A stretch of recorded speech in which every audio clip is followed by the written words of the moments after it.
ஆன்மீக நண்பர்கள் அனைவருக்கும் அன்பு கலந்த வணக்கங்கள். இன்றைக்கி நாங்கள் ஆன்மீகம் சம்மந்தமான பதிவில் பார்த்தீங்கன்னா சனி பெயர்ச்சி பலன்கள் 2026 தொடக்கம் 2028 எந்த ராசிகளுக்கு அதிர்ஷ்டம், எந்த ராசிகளுக்கு கவனம் தேவைன்னு சொல்லி தான் நாம் இன்றைக்கு பார்க்க போகிறோம். வாக்கிய பஞ்சாங்கத்தின்படி பார்த்தீங்கன்னா, அதாவது இன்றைக்கு சனி பெயர்ச்சி நடைபெறுகிறதா.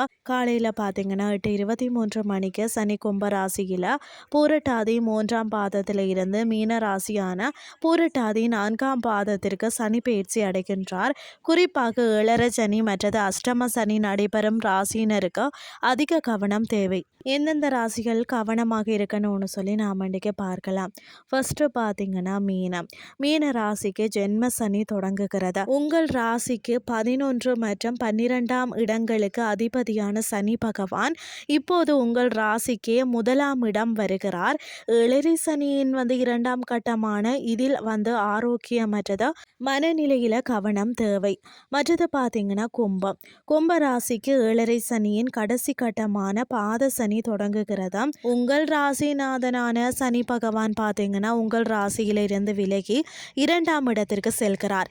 ஜென்ம சனி விலகுவதால் ஓரளவிற்கு நிம்மதி கிடைத்தாலும் வாக்கு மற்றும் தன விஷயங்கள்ல நிதானம் அவசியம். அடுத்தது பார்த்தீங்கன்னா மேச ராசிக்கு ஏழரை சனியின் முதல் கட்டமான விரய சனி ஆரம்பமாகிறது.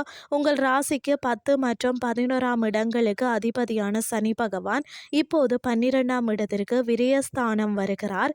தேவையற்ற செலவுகளை தவிர்க்கிறது நல்லது. அடுத்தது சிம்ம ராசிக்கு அஷ்டம சனி தொடங்குகிறது. உங்கள் ராசிக்கு 6 மற்றும் 7ஆம் இடங்களுக்கு அதிபதியான சனி பகவான் இப்போது 8ஆம் இடத்திற்கு செல்கிறார். 8ஆம் இடம் என்பது அஷ்டமஸ்தானம் என்பதால் பயணங்களையும் பண பரிமாற்றங்களையும் கூடுதல் விழிப்புணர்வு தேவை. அடுத்தது தனுசு ராசிக்கு பார்த்தீங்கன்னா அர்த்தாட்சம சனி, அதாவது 4ஆம் இடம் தொடங்குகிறது. உங்கள் ராசிக்கு 2 மற்றும் 3ஆம் இடங்களுக்கு அதிபதியான சனி பகவான் இப்போது 4ஆம் இடத்திற்கு செல்கிறார்.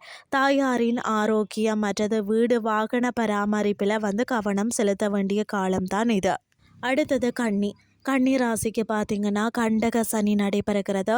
உங்கள் ராசிக்கு 5 மற்றும் 6ஆம் இடங்களுக்கு அதிபதியான சனி பகவான் இப்போது 7ஆம் இடமான அதாவது களத்திர ஸ்தானத்திற்கு வருகிறார். குடும்ப உறுப்பினர்களிடமும் வாழ்க்கை துணையிடமும் அனுசரித்து சென்றால் நற்பலன்களை பெறலாம். இன்றைய ஆன்மீகம் சார்ந்த பதிவு உங்களுக்கு பிரயோசனமாக அமைஞ்சிருக்கும்னு சொல்லி நானும் நம்புகிறேன். இதே மாதிரி மற்றொரு ஆன்மீகம் சார்ந்த பதிவோடு உங்களை சந்திக்கிறேன். நன்றி.